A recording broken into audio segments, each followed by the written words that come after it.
The first letter from Shadowdale ended in the middle of a sentence. Not because the ink had faded. Not because the author had been interrupted by something mundane. A meal, a visitor, the ordinary demands of a day. The page had been torn apart. Deliberately. Violently. The final legible words read, "The sky has turned." There was nothing written beyond that. Only torn parchment and a dark stain that I chose not to examine too closely. I held the fragment under lamplight for what felt like an hour. The tear ran diagonally across the page, severing words mid-stroke. Whoever had done this had not been trying to destroy the letter. They had been trying to preserve what was left of it, to separate the part that could be saved from the part that could not. The torn edge was clean, intentional, almost surgical. That disturbed me more than blood would have. By week's end, 7 more fragments reached Candlekeep from Shadowdale.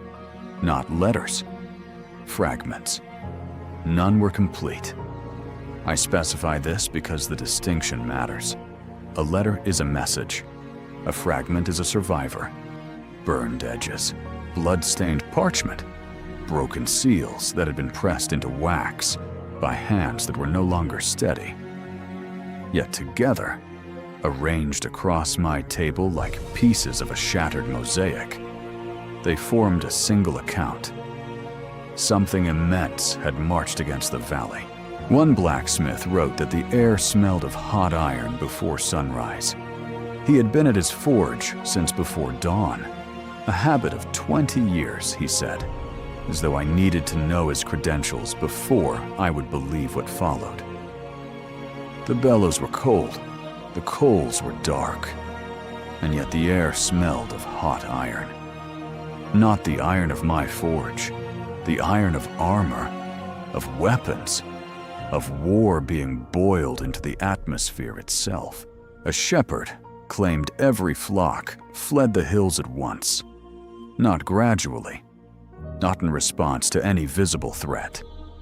He described sheep that had been grazing peacefully, suddenly lifting their heads, turning east in perfect unison, and running. Running as though a wolf the size of a mountain had just cleared the horizon.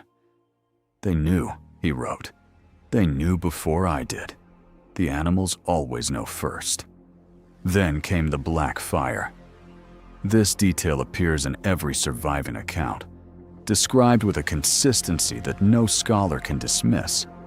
It did not spread like ordinary flame, consuming, crackling, following the path of least resistance. It advanced with purpose.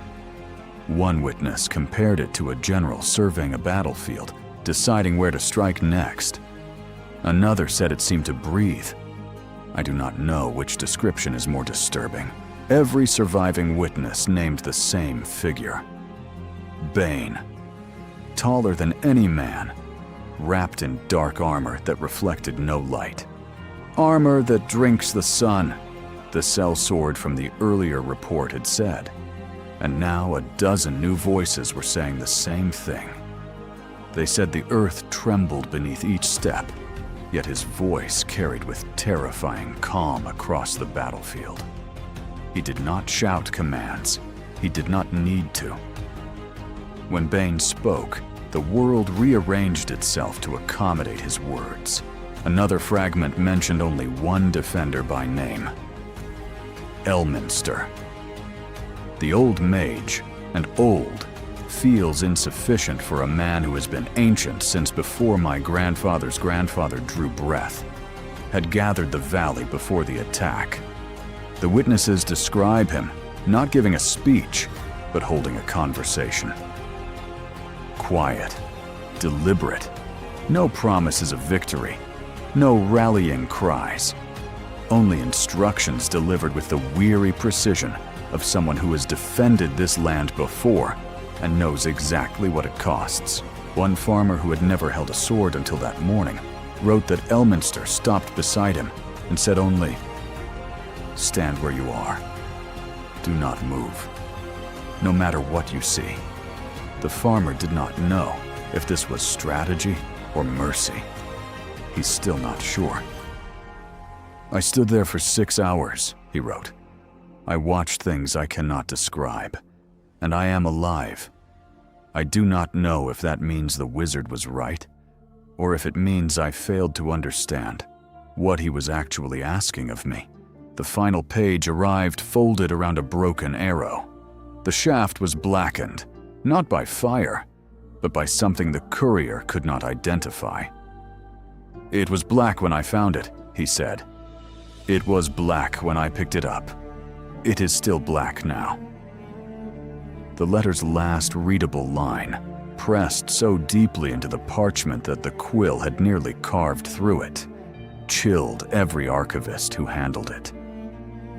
The fire cannot reach him. Then the parchment ended. The remaining half, and if it ever existed, was never recovered. I have spent 3 nights now trying to determine what that unfinished sentence meant. Was the fire unable to reach Bane? Was it unable to reach Elminster?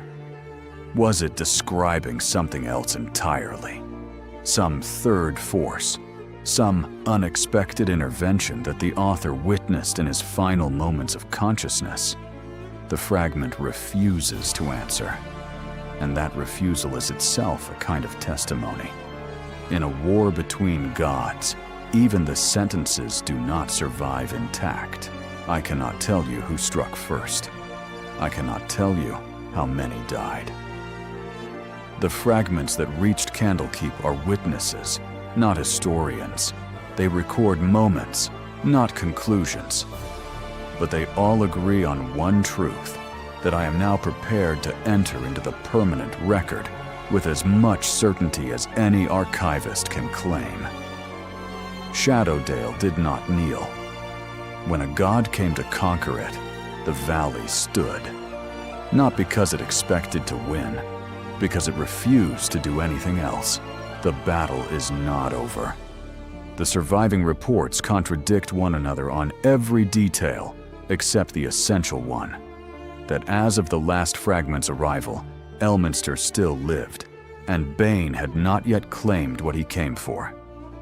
Which means the most powerful mortal wizard on Faerun is currently playing a game of survival against a god of tyranny who has never been denied anything.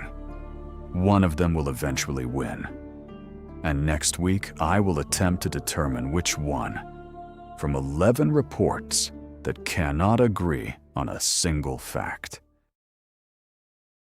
The Impossible Archive is open. New episodes every week. Subscribe before the next entry disappears.